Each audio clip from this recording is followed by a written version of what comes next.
안녕하세요 여러분, 예지쌤입니다. 오늘도 예지있는 국어생활의 날이 다시 돌아왔습니다. 오늘 여러분과 같이 공부할 작품은 이태준 작가가 쓴 돌다리라는 제목의 짧은 소설입니다. 이 소설은 세대 갈등이 등장을 하고 있는 소설이거든요. 여러분도 직접 경험하고 있는 내용들이니만큼 오늘 집중해서 재미있게 잘 따라와 주시면 좋을 것 같습니다. 네, 소설의 줄거리 간략히 살펴보면 이 소설의 중심인물은 두 명입니다. 바로 아들인 창섭과 아버지인데요. 소설은 의사인 창섭이 병원을 확장하기 위해서 땅을 좀 팔았으면 좋겠다라는 제안을 아버지께 드리기 위해 고향으로 내려오는 데서 시작합니다.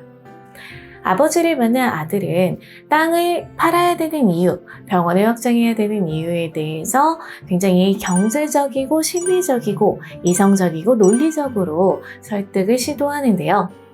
그런 아들의 이야기를 들은 아버지는 잠시 고민하시지만 이내 땅을 팔 수 없다라고 거절하십니다. 그러면서 나는 땅을 그렇게 경제적인 가치만으로 생각할 수는 없다.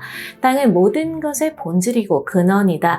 그래서 그런 것들을 다 물질화해서 생각하는 사고방식을 도저히 이해할 수가 없다. 나는 그 땅을 위해서 사는 사람에게 물려줄 거라고 이야기를 하시죠. 그래서 결국 아들은 그런 아버지의 확고한 뜻을 이해를 하고 나는 그걸 존경한다 하지만 나는 그렇게 살 수는 없다라고 생각하면서 다시 이제 서울로 올라가는 것으로 이제 서로의 갈등이 마무리가 됩니다. 그 아들이 떠난 자리에서 아버지는 이제 모든 것은 자연에 맞춰서 순리적으로 살아가야 된다라는 생각을 하면서 소설이 끝나는 그런 내용입니다. 굉장히 간략한 줄거리죠. 그래서 이런 줄거리적인 측면 여러분이 챙겨주시면서 이 소설에서 핵심적으로 반드시 여러분들이 생각하셔야 되는 것은 무엇이냐라는 걸 같이 살펴보도록 하겠습니다. 네, 작품의 핵심을 꿰뚫어보는 내 눈의 시간이 돌아왔습니다. 먼저 인물의 성격 및 상징성을 같이 살펴볼 건데요.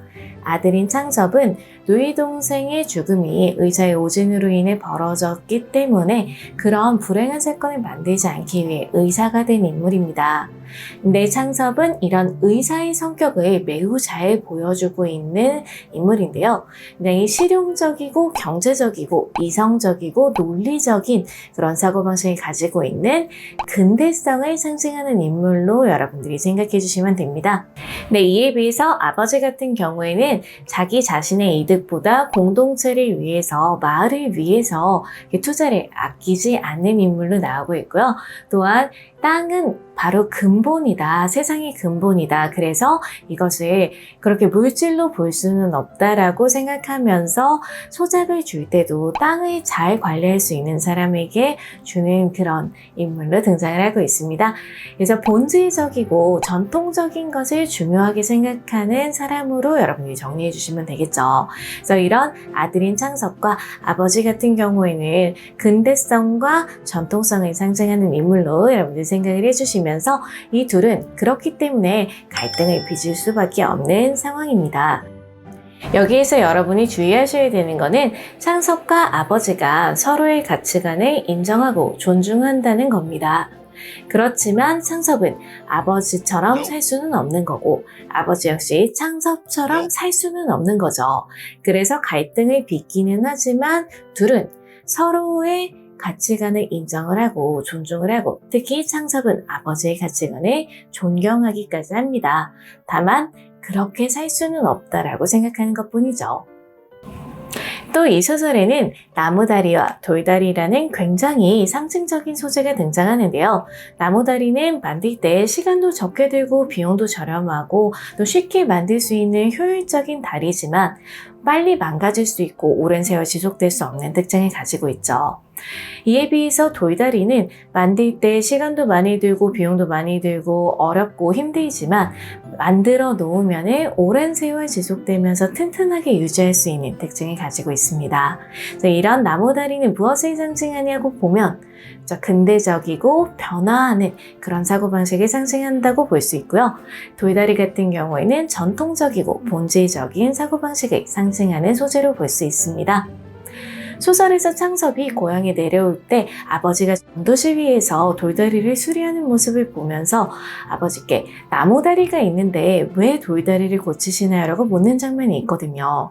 그랬더니 아버지께서 그 돌다리를 그냥 다리라고 너도 보는 거냐? 라고 일갈하시면서 그 돌다리에 얽혀있는 가족의 추억에 대해서 말씀을 하십니다. 이 돌다리를 건너서 너 학교도 갔었고, 뭐 이 돌다리를 건너서 이제 할머니, 어머니가 뭐 이제 시집도 오셨고, 이런 얘기 같은 것들을 하시면서 이제 돌다리가 단지 다리로서만 기능하는 것이 아니라 가족의 추억과 얽혀있는 그런 인간적이고 본질적인 인간의 가치를 포함하고 있는 대상으로 보고 있다는 그런 메시지를 우리에게 전달을 하죠.